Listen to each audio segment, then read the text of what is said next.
நாம எல்லாருமே மருத்துவர்கள கடவுளா மதிக்கிறோம். அவங்க எழுதி தர மருந்து நம்மளுடைய நோய்கள குணமாக்கும்னு பரிபூரணமா நம்புறோம். அப்படிப்பட்ட ஒரு நம்பிக்கையே துயரமா மாறுன ஒரு சம்பவத்த பத்தி தான் இன்னைக்கு நான் உங்ககிட்ட பேசப் போறேன். நம்மளுடைய நாட்டுல மத்திய பிரதேஷ் மாநிலத்துல 22 குழந்தைங்க, அதுவும் 5 வயசுக்கு உட்பட்ட குழந்தைங்க பரிதாபமா உயிரிழந்திருக்கிறாங்க. அந்த துயரமான சம்பவத்த பத்தி தான் இன்னைக்கு நான் உங்ககிட்ட பேசப் போறேன். இதுல என்ன பார்க்க போறோம் அப்படின்னா, முதல்ல என்ன நடந்துச்சு?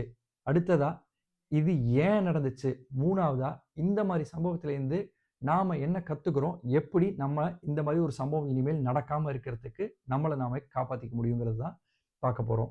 முதல்ல என்ன நடந்துச்சு அப்படிங்கிறதுலேருந்து ஆரம்பிப்போம்.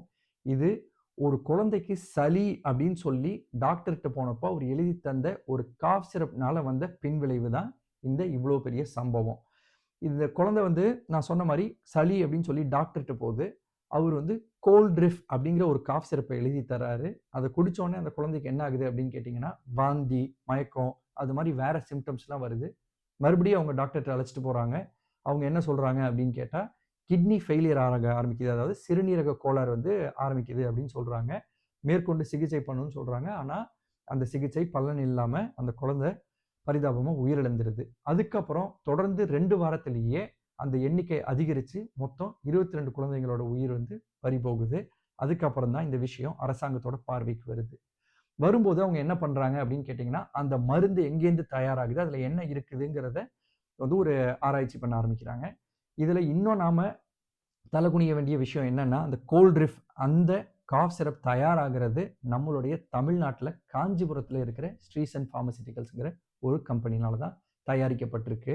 அங்க அவங்க அத ஆராய்ச்சி பண்ணி பார்க்கும்போது, அதுல டைஎத்திலீன் கிளைகால் DEG அப்படிங்கிற ஒரு மூலப்பொருள் 48.6% கண்டுபிடிக்கப்படுது. அது வந்து எவ்வளவு சேர்க்கலாமோ அப்படிங்கிற ஒரு அளவ விட 500 மடங்கு அதிகமா சேர்த்திருக்கிறாங்க. அதனால தான் அது வந்துட்டு இப்படி உயிர்கள அ பறிச்சிருச்சு. அதுதான் விஷமா மாறியிருக்கு அந்த மருந்துலங்கிறது தான் இதுல உண்மை. இதுலயும் குறிப்பா SR13 அப்படிங்கிற பேட்ச்ல மேனுஃபேக்சர் செய்யப்பட்ட மருந்துகள்ல தான் இது நடந்திருக்குங்கிறது தான் கண்டுபிடிக்கிறாங்க. இத கண்டுபிடிச்சதுக்கு அப்புறம் என்ன பண்றாங்கன்னு கேட்டீங்கன்னா, அதோட ஓனரான ரங்கநாதன் அவர்கள் வந்து கைது செய்யப்படுறாங்க. இந்த ஸ்ரீசன் பார்மசூட்டிகல்ஸ் வந்து தற்காலிகமா இப்போதைக்கு மூடப்பட்டிருக்கு. அதுக்கப்புறம் 2 அரசு அதிகாரிகள கைது பண்றாங்க. ஏன்னா, அவங்க வந்து ஒழுங்கா அத கட்டுப்பாட்டுல வைக்கல அப்படின்னு சொல்லி அவங்களும் கைதாகுறாங்க. இதுதான் நடந்திருக்கிற விஷயம். இதோடைய பின்னணி ஏன் நடந்துச்சு அப்படின்னு யோசிச்சோம் அப்படின்னா, முதல்ல மனுஷனோட சுயலாபம். இப்போ ஒரு கம்பெனிங்கிறது எல்லாருமே லாபத்துக்காக தான் பண்றோம். ஆனா, அது வந்து என்ன விலையில வருதுங்கிறத கண்டிப்பா ஒவ்வொரு மனுஷனும் யோசிக்கணும் அப்படிங்கிறத தான் நான் நினைக்கிறேன். இத இத வந்து ஆராய்ச்சி பண்ணும்போது அந்த கம்பெனிய போய் அவங்க ஆராய்ச்சி பண்றாங்க ஹெல்த் அத்தாரிட்டீஸ். அப்ப அவங்க என்ன கண்டுபிடிக்கிறாங்கன்னு கேட்டீங்கன்னா, 364 விதிமீறல்கள கண்டுபிடிக்கிறாங்க.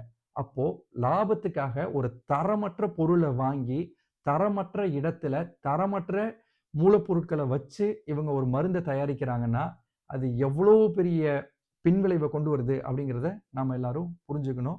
அத அவங்களும் புரிஞ்சுக்கணும் அப்படின்னு நான் நினைக்கிறேன்.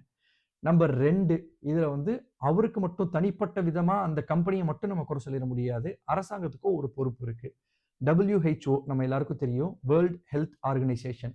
அவங்க ஆல்ரெடியே இந்தியாலேருந்து இந்த மாரி தயாராகி வர்ற பார்மசூட்டிகல் மருந்துகளுக்கான கட்டுப்பாடு வந்து ரொம்ப குறைவா இருக்கு அப்படின்னு சொல்லி ஆல்ரெடியே நம்மள ஒரு வார்னிங் குடுத்திருக்கிறாங்க. இது ஏன் அவங்க குடுத்தாங்கன்னு அதுக்கான பின்னணிய பார்த்தீங்கன்னா, 2023ல இந்தியால தயார் செய்யப்பட்டு இதே மாரி வெளிநாட்டுக்கு விற்கப்பட்ட காஃப் சிரப்ஸ்ல இதே DEGங்கிற மூலப்பொருள் அதிகமா இருந்ததுனால, கேம்பியாங்கிற நாட்டுல 70 குழந்தைகளும், உஸ்பெகிஸ்தான் நாட்டுல 18 குழந்தைகளும் உயிரிழந்திருக்கிறாங்க. அதனால தான் WHO இத வந்து ஒரு பேசுபொருளா ஆக்கியிருக்கு.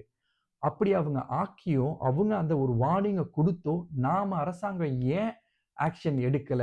ஏன் இவ்வளோ ஒரு காலதாமதம் இருந்து 2 வருஷம் கழிச்சு, அதே ஒரு பொருள்னால, அதே ஒரு விஷயத்தினால, ஒரு காஃப் சிரப்னால மறுபடியும் 22 குழந்தைங்க இறந்து போயிருக்காங்கங்கிறது தான் என்னுடைய அடுத்த கேள்வியா எழுது.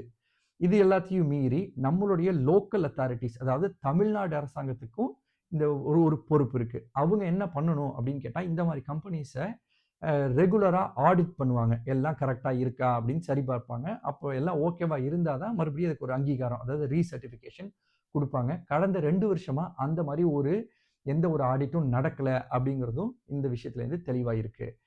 இதெல்லாம் போக ஆக்கப்பூர்வமா நிரூபிக்கப்படாத விஷயம் என்னன்னா, இப்படி ஒரு தரமற்ற இடத்துக்கு இடத்துல அங்கீகாரம் கிடைச்சதே காசு குடுத்து பண்ணியிருக்கலாமோ அப்படிங்கிறது பேசப்படுது. ஆனா, அது இன்னும் நிரூபிக்கப்படல. அதனால அத பத்தி தெரியாது நமக்கு. இப்போ இது 2த்தையும் நம்ம பார்த்துட்டோம். அடுத்ததா இந்த மாரி விஷயத்துல நாம என்ன பண்ணணும் அப்படிங்கிறது தான்.